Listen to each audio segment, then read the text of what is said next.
And the other root is in the fact that there is an agency working in the world to engender that. Now, luckily in the conspiracy movement today, what's jokingly called the conspiracy movement, or I prefer to call it the alternative research community, we have now authors and people from all walks of life who are investigating that fact, that second root.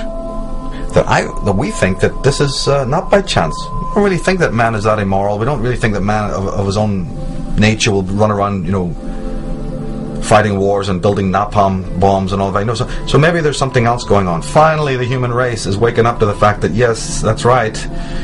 Somebody has kick-started this and maintains it through the perpetuation of people's false allegiances and all the rest of it. And I'm very happy and glad to see that taking place. This removing of the lid, which is astrologically connected to Pluto, the planet Pluto, or the archetype Pluto, or the New Age. The real truth about the New Age is that the revelations that arise because man gets sharper in his critical ability and starts to look beneath the surface of reality. That's great.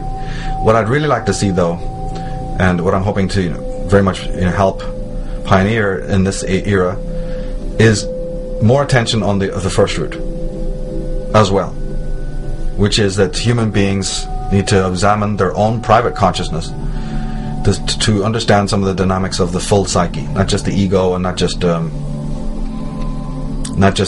programmed brain self, because the brain is a machine programmed by the world. But then you also come in with a thing called the mind, which has been programmed over millennia or generations. People need to know about the tripartite division or schemata of the ego, of the brain, of consciousness, from the Freudian point of view. They should also find out about the quaternity schemata of Jung. It was a little bit similar to Freud, but a little bit different. These people have, understood the dynamics, the anatomy of something that you can't see, consciousness. People know about the body. You got 2 arms, you got 2 legs, you got 1 head. Okay, well then what is the anatomy of your consciousness? Anybody ever thought about that? Well, yes, somebody did. It's called Sigmund Freud. People need to pick up his books, get on the web, and find out what is the anatomy of your consciousness. What is thinking? How do you think? What is thinking? How does that happen? What is thought? Who's thinking about thought? Because if you don't ask these questions, you're not going to have too much of an understanding of what might be spirit or all of that. You're looking for the spiritual, but if you don't know what you are, how can you ever find out the other? So the real journey now begins. All of these traumas and tragedies are in a way a catalyst. Sad but true that man has to learn through tragedy, but then, hey, wait a minute, even the Greeks knew that as far back as you go, if man is left without tragedy, he'll just sit on his ass and do nothing all day long. He will sun himself and he will take care of his narcissistic, personal, sensationalistic needs, and nothing of any other thing will cross his mind ever. So unfortunately the universe, nature, whatever you want to call it, fate, has to sort of deliver man what we would call tragedy, and therefore it wakes him up. It's a catalyst to him looking at deeper things. This is very, very necessary. And one of those areas now is that he needs to really continue the investigation of his own thinking, his own consciousness, and realize that the secrets, that's where the secrets lie.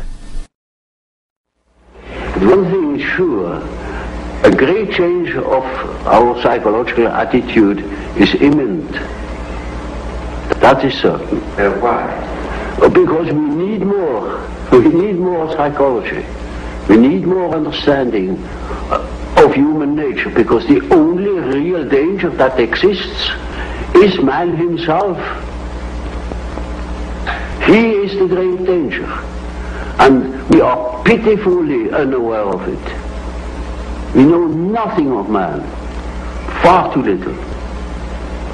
His psyche should be studied, because we are the origin of all coming evil.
Everywhere I go, everywhere I travel, I see people. The whole planet is full of them. Some walk alone, some with a companion, and others go about in groups. Human beings is the name they go by, and they sure love to live huddled together in big, sprawling cities. They all seem very busy doing this and that, and getting on with their lives.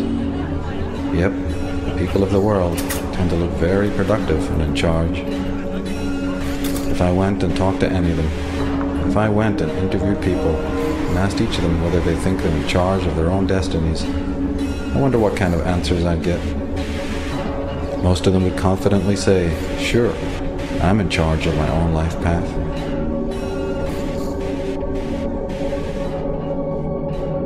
And what about me? Am I really in charge of my own destiny? Do I know where I've come from, why I'm here, and where I'm going? After all, some people would say that just by using this credit card, I'm a virtual serf to powerful men who profit from my existence. Some have said we're all veritable slaves in an invisible penitentiary. If that's the case, then none of us are in charge of our lives. We only think we are, and that's kind of frightening. Maybe that invisible prison does exist. Maybe I can't see it because I've been trained not to be able to see it. Can that situation never change? After all, I sure don't like to think of myself as being on someone else's chain. I think it's time to investigate these matters. When in doubt, find out. That's the key. There are those who've looked into these matters long before my time. What did they have to say? That's what I'd like to know.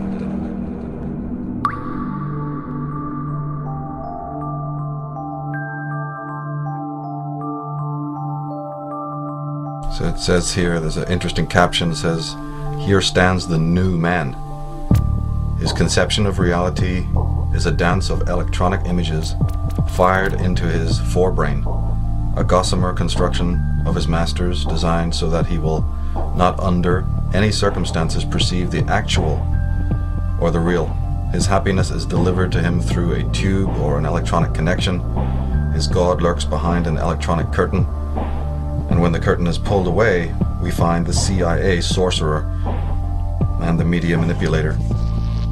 Jim Keith, Mind Control, Mass Control, just one of the fine books on, the manipulation of consciousness that he did before he sadly basically was killed. He was one of the people, I think, one of few who understood that the real war is a war on consciousness. It's very important to always remember that it may have so many other permutations. Now we're seeing it's mass killings in America or what have you.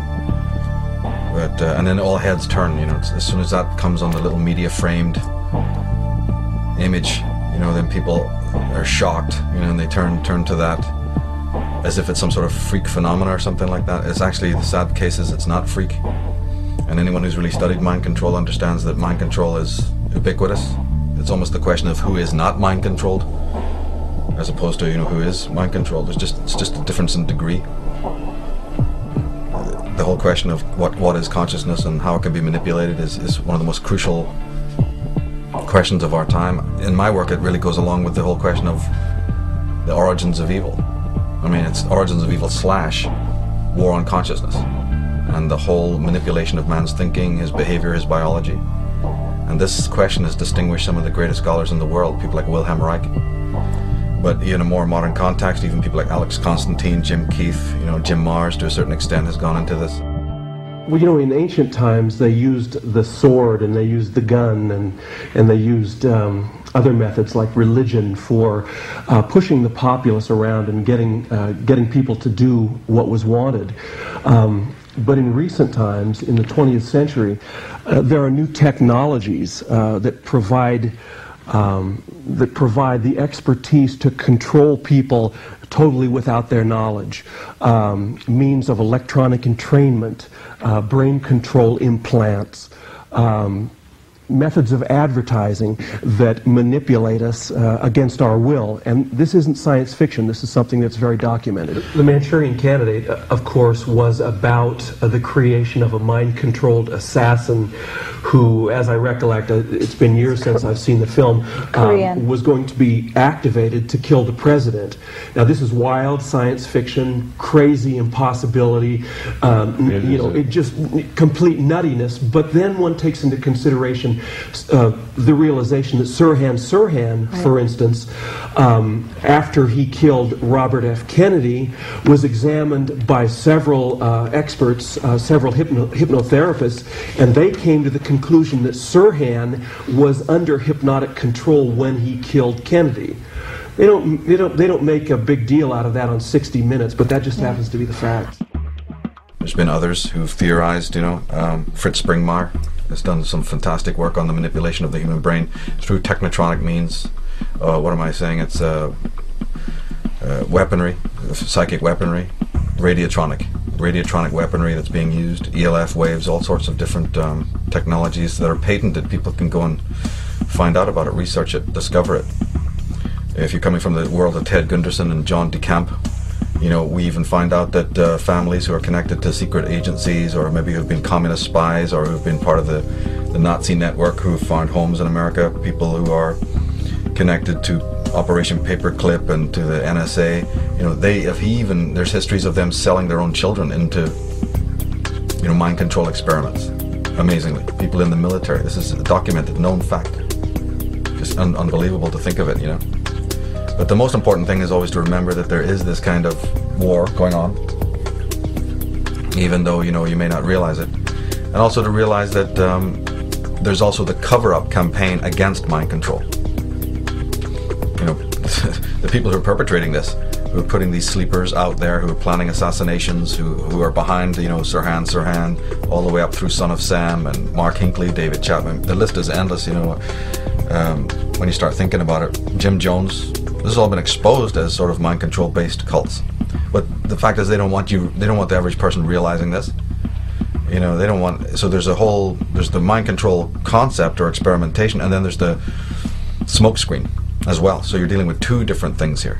You're dealing with the fact itself, which is a very interesting study, but then you have all the rebuttal and the general ubiquitous consensus that, oh no, there's no such thing at all. It's the lone gunman. It's the you know, the lone nut, you know, or disgruntled teens, you know, when it comes to Columbine and some of these others, just teens gone out of control. Okay, teens going out of control is one thing. Teens with automatic weapons that you can only find from, you know, government agencies and military camps is another. You know, and you track back and you find out the history of these people being connected to some of these orgs and institutions and military establishments. You know, David Berkowitz has revealed a great deal from prison about that, and the elaborate Luciferian satanic networks that work with mind control on all its levels, and tying into the military establishment. This has been thoroughly documented. In 1993, announced that the entire spree was engineered by a satanic cult, and others had participated in the plot. Of course, everyone had played a role as far as the chanting and the praying. Everyone had a role in that, and understanding that, you know, this was going to be another sacrifice to our gods, bunch of scumbags that they were, to our gods, Lucifer and his crew. And we said, yeah, this is going to be another one for you, you know. And I said,